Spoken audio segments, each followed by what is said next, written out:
The U.S. hit. The United States has, as breaking news right now. This is happening. The U.S. has hit aircraft and infrastructure, including a runway. No word on casualties yet, but no people were targeted. No Russian assets targeted. It was discussed earlier today that this attack was going to be imminent. We didn't realize imminent meant today, tonight. And so it looks like Donald Trump has not only shifted gears on what he was going to do, Donald Trump has actually now done it. He has, the America has struck back against, or struck, actually is a proper language, has struck Syria.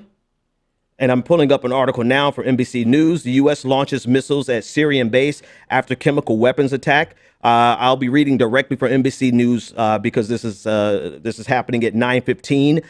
This was published at 9:15. The United States launched dozens of cruise missiles Thursday night at a Syrian airfield in response to what it believes was the Syrian government's use of banned chemical weapons, blamed for having killed at least 100 people on Tuesday. The U.S. military officials have informed NBC News. I'm continuing to read from NBCnews.com.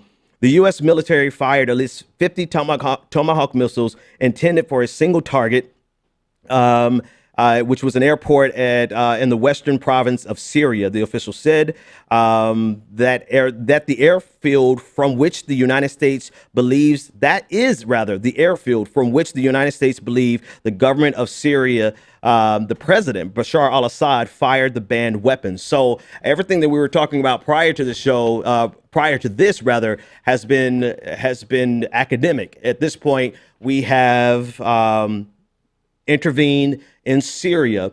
This does not mean we don't really know how far this intervention is going to go.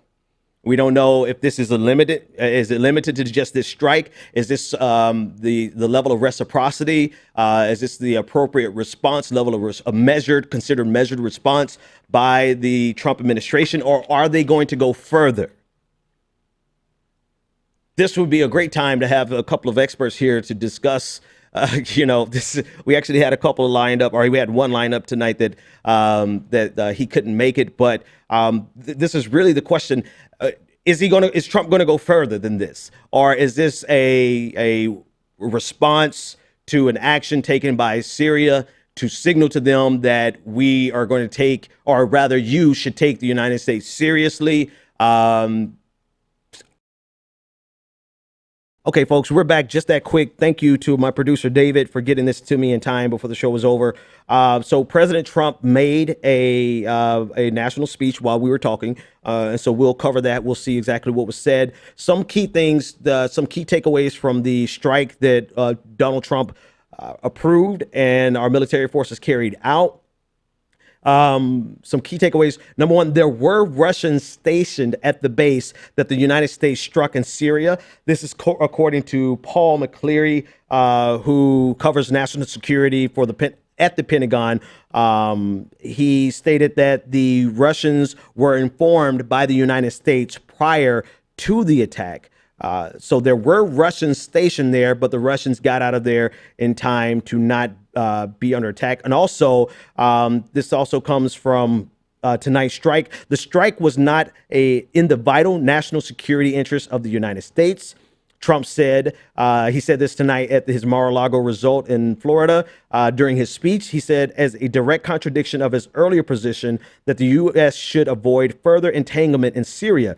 He called on civilized nations to join the United States in seeking to end the slaughter and bloodshed in Syria. This is according to his live address tonight. So Donald Trump making it clear that while this was not in the vital national interest of the United States, he is still calling on. It was in the vital national interest. Yeah, I'm completely dyslexic at this point, folks. It's so late. It was in the vital national interest, security interest of the United States. Thank you. But this goes against everything that he said during his election. I think that's the biggest takeaway.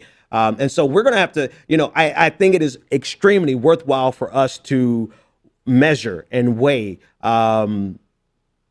What shifted Donald Trump on this issue? Anyone who gets this interview with Donald Trump absolutely needs to hammer that question. What shifted you from being a non-interventionist, particularly on regime change, to being an interventionist who's using the language of regime change?